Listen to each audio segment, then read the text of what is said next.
रामचरितमानस को लेकर के सियासी बयानबाजी के बीच में अब उत्तर प्रदेश के सीनियर लीडर समाजवादी पार्टी के एमएलसी स्वामी प्रसाद मौर्य भी आ गए हैं। और स्वामी प्रसाद मौर्य जी, रामचरितमानस को लेकर के जो बयान आप दे रहे हैं, आप कह रहे हैं कि इसको प्रतिबंधित किया जाए। क्या आधार है जिसके आधार पर ये कह रहे हैं कि इसको प्रतिबंधित किया? मैं देखिए, दो चीजें।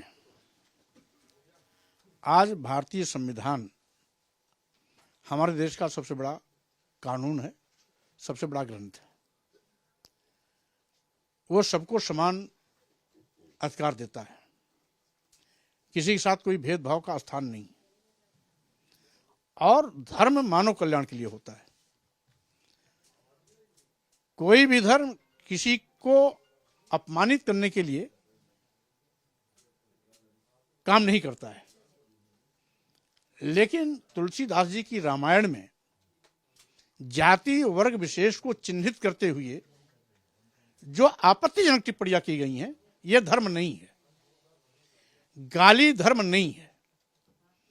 अगर कोई गाली को धर्म मानता है तो उसको मुबारक हो, हम गाली को धर्म नहीं मान सकते। जे बड़ा धम तेलु कुम्हारा, सुपच किरात कोल कलवारा, ये जाति सूचक शब्दों का प्रयोग करते हुए अधम जात का प्रमाण पत्र देने वाले तुलसी बाबा कौन है? और वही चीज, पूजहि विप्र सकल गुणहीना, पूजहि न शूद्र गुण ज्ञान प्रवीणा। यानी वर्ग विशेष कितना भी मूर्ख अधम लंठ क्यों ना हो, उसका सम्मान करिए, क्योंकि वो विप्र है। एक वर्ग विशेष कितना भी ज्ञानी, कितना भी विद्वान, कितना भी चरित्रवान क्यों ना हो, उसका सम्मान मत करो, क्योंकि वो शूद्र है। यही धर्म है। और यही नहीं, ढोल गंवार शूद पशु नारी, सकल ताड़ना के अधिकारी। यानी ढोल गंवार और उसके आगे फिर शूद्र, यानी देश का 85-90% आबादी नारी, यानी नारी माने स्त्री जगत, यानी 50% ये कहिए वो नारी किसी भी वर्ग समाज की हो।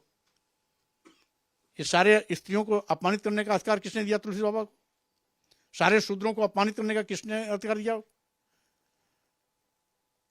और आज जब यह आपत्ति दर्ज कराई जाती है तो बड़े बड़े धर्माचार्य कहते हैं ताड़ने का मतलब शिक्षा देना। तो नारी शूद्रो न दीयताम, आपने तो स्त्रियों और शूद्रों को पढ़ने लिखने का अधिकार ही नहीं दिया था। जिस समय तुलसी बाबा ने रामायण लिखी, उस समय नारी मतलब नारी शूद्रो न दीयताम, यानी स्त्रियों को और शूद्रों को पढ़ने लिखने का अधिकार ही नहीं था। तो कहां से शिक्षा देने की बात आप कर रहे हैं?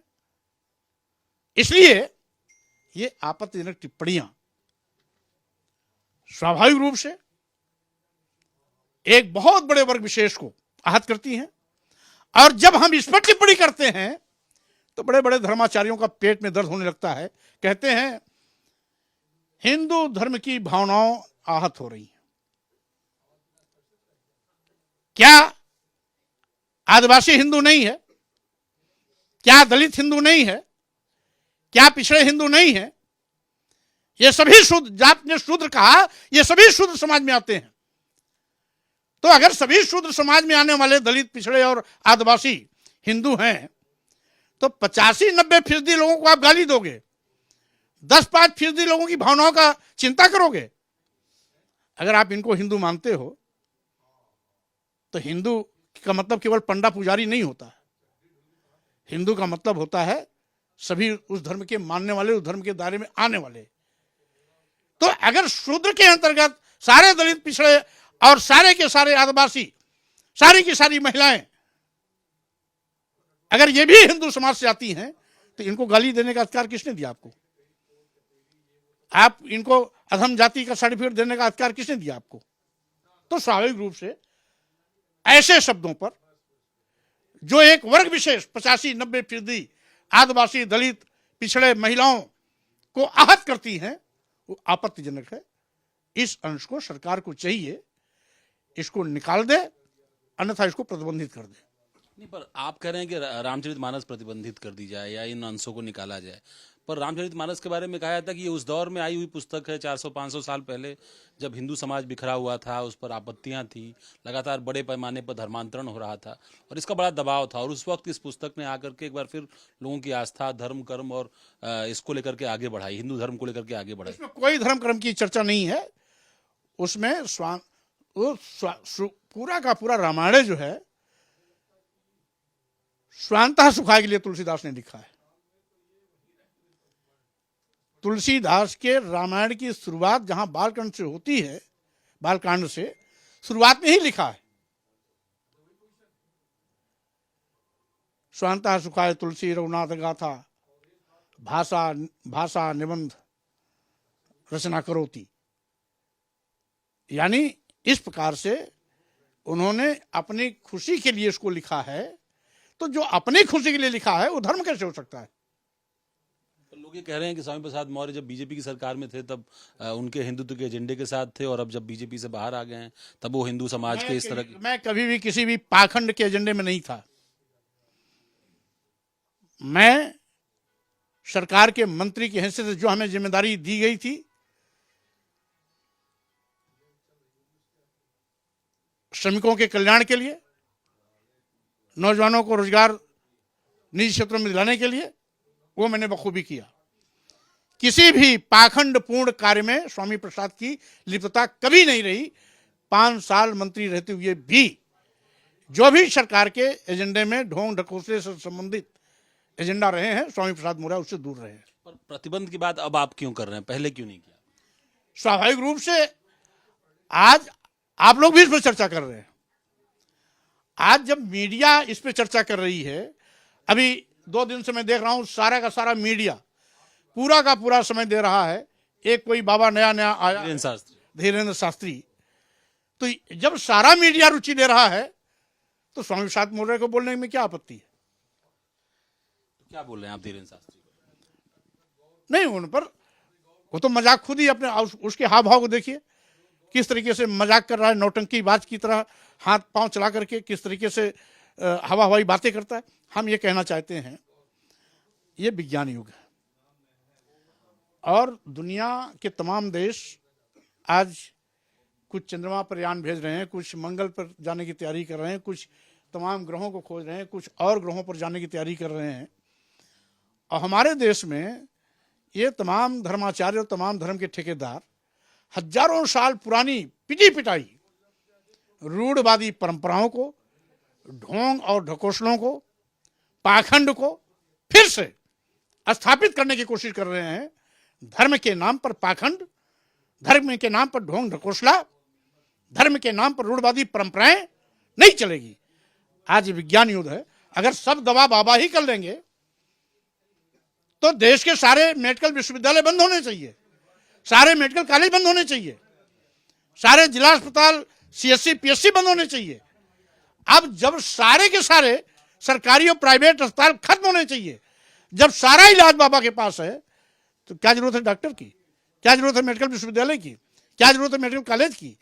इस तरीके से पाखंड से देश को गुमराह कर धर्म के ठेकेदार अपनी रोजी रोटी चलाने के चक्कर में देश को बर्बाद करने के लिए लगे हुए हैं।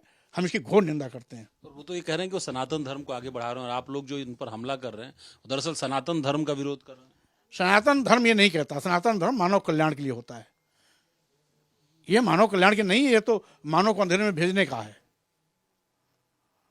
मानव कल्याण, मानव की तरक्की, मानव की बेहतरी, मानव का विकास, मानव की पढ़ाई लिखाई, मानव को रोजगार, मानव की अच्छी हैसियत लाइए, ये इनकी रोजी रोटी का धंधा हो सकता है। इससे मानव कल्याण नहीं होगा, इससे पूरा देश अंधेरे में चला जाएगा। जो आज तरक्की के रास्ते पे आगे बढ़ रहा है, जो विज्ञान के रास्ते पर आगे चल पड़ा है, वो 1000 साल पहले फिर से दकियानूसी के विचारों का शिकार होगा और इन बाबा के चक्कर में पड़ करके देश का भंटाधार करेगा। ये पॉलिटिकल स्टैंड आपका है या समाजवादी पार्टी का माना जाए? जब स्वामी प्रसाद मौर्य बोले तो स्वामी प्रसाद मौर्य का स्टैंड है। आज बीजेपी राज्य कार्य समिति की बैठक हुई और उसमें राम मंदिर की बात कही गई और कहा गया कि 2024 में 80 लोकसभा की सीटें जीतनी हैं और राम मंदिर भी तैयार हो जाएगा, उससे पहले वहां दर्शन करने के लिए आम लोग जा सकेंगे। साथ ही कहा गया कि कानून व्यवस्था बहुत मजबूत हुई है। तो इन तमाम एजेंडों को लेकर के अब कहा जा रहा है कि विपक्ष के पास कुछ बचा नहीं, अखिलेश यादव अब खाली हाथ। देखिए, दो चीजें हैं। पहली बात तो हर पार्टी अपनी अपनी नीति तय करती है, अपनी अपनी बैठकें करती हैं, अपने अपने बैठकों में प्रस्ताव पारित करते हैं। तो ये रूटीन वर्क है, इस पे हमें कोई कुछ नहीं कहना। रही बात काशी मथुरा और अयोध्या की बात, रही बात 2024 लोकसभा की सभी 80 सीट जीतने का, तो मुंगरी लाल के हसीन सपने देखने का अधिकार सबको है। अभी अभी पूरे देश में तमाम प्रदेशों में उपचुनाव हुए हैं। हिमाचल में आम चुनाव हुआ है, एमसीडी दिल्ली का भी चुनाव हुआ है। परिणाम साफ इस बात का संकेत दे रहा है कि भाजपा की उल्टी गिनती की शुरुआत हो गई है। उड़ीसा उपचुनाव में भाजपा को एक भी नहीं मिली, छत्तीसगढ़ में एक भी नहीं मिली, मध्य प्रदेश में जहां सरकार है वहां भी नहीं पाई, बिहार में मात्र एक सीट पर उसको संतोष करना पड़ा। उत्तर प्रदेश की 3 सीटों में एक सीट कैसे पाए हैं, इसको दुनिया ने देखा है, कैसे काउंटिंग रोक करके कैसे अपने पक्ष में ले गए। हिमाचल प्रदेश इनके हाथ से निकल गया, एमसीडी इनके हाथ से निकल गया। कहां से ये सरकार बनाएंगे? अब सही बात तो यह है कि अभी हाल में हुए जनता के रुझान आने के बाद भाजपा के बड़े बड़े नेता का सरदर्द बढ़ गया है और इसीलिए अब अभी से कसरत करना शुरू की है, किसी तरह का हवा पानी बनाया जाए, लेकिन भारतीय जनता पार्टी गलत मुगालते में न रहे।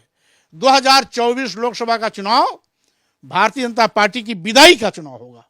जो राम मंदिर और इसकी बात कर रहे हो, कह रहे हैं कि मंदिर बनेगा, काशी कॉरिडोर बन गया, मथुरा में भी आगे की तैयारी कोर्ट में चल रही है, तो इसके बाद क्या पब्लिक खासतौर पर उनकी तरफ उसका झुकाव बढ़ेगा? अरे पब्लिक का ये देख नहीं रही है, आज महंगाई आसमान पर है। डीजल, पेट्रोल, गैस सिलेंडर, खाना बनाने वाला बेतहाशा दाम बढ़े हैं। यही नहीं, आज महंगाई की मार से किसान की कमर टूट गई है, नौजवान बेरोजगारी की त्रासदी झेल रहा है, जीएसटी के माध्यम से छोटे लघु सीमांत व्यापारियों को वज्रपात हो रहा है। यही नहीं, जीएसटी के नाम पर, जांच के नाम पर उनसे धन उगाही हो रही है। आज किसानों की फसल छुट्टा जानवरों से चढ़ा करके चौपट किया जा रहा है। अभी पश्चिम में एक किसान ने अपने 50 एकड़ जमीन की खेती जुतवा दिया, इसलिए कि छुट्टा जानवर से अपनी खेती नहीं बचा पा रहा है। तो इस तरीके से आज यह सरकार सभी मुद्दों पर फेल हो गई है। एक सपा की संभावनाएं क्या है? आखिरी सवाल है आपसे, समाजवादी पार्टी की संभावनाएं 2024 में? देखिए, समाजवादी पार्टी उत्तर प्रदेश की सबसे बड़ी विपक्षी सबसे बड़ी पार्टी है। स्वाभाविक रूप से उत्तर प्रदेश की सबसे बड़ी पार्टी होने के नाते हमारी जनता के प्रति सबसे बड़ी जवाबदेही भी है और जिम्मेदारी भी है। हम इस देश को बचाने के लिए, भारतीय संविधान को बचाने के लिए, युवाओं को रोजगार का रास्ता फिर से खोलने के लिए, किसानों को महंगाई की मार से बचाने के लिए, जीएसटी के शोषण से लघु सीमांत व्यापारियों को बचाने के लिए, भाजपा कुशासन को हटाने के लिए पूरी शिद्दत और ताकत के साथ चुनावी समर में कूदेंगे। और हमारा यह भी प्रयास होगा कि देश बचाना है तो बीजेपी को हटाना है। इस नारे के साथ हम चुनावी समर में जाएंगे और 2024 में हम उत्तर प्रदेश की अधिकतम सीट जीत करके भाजपा को केंद्र से हटाने की कोशिश करेंगे। स्वामी प्रसाद मौर्य, समाजवादी पार्टी के सीनियर लीडर, अपने चिरपरिचित अंदाज में रामचरितमानस से लेकर के तमाम सारे विषयों पर अपनी टिप्पणी सार्वजनिक कर रहे थे। वीडियो जर्नलिस्ट रोशन का अपनी विद्यार्थी, लखनऊ, भारत 24।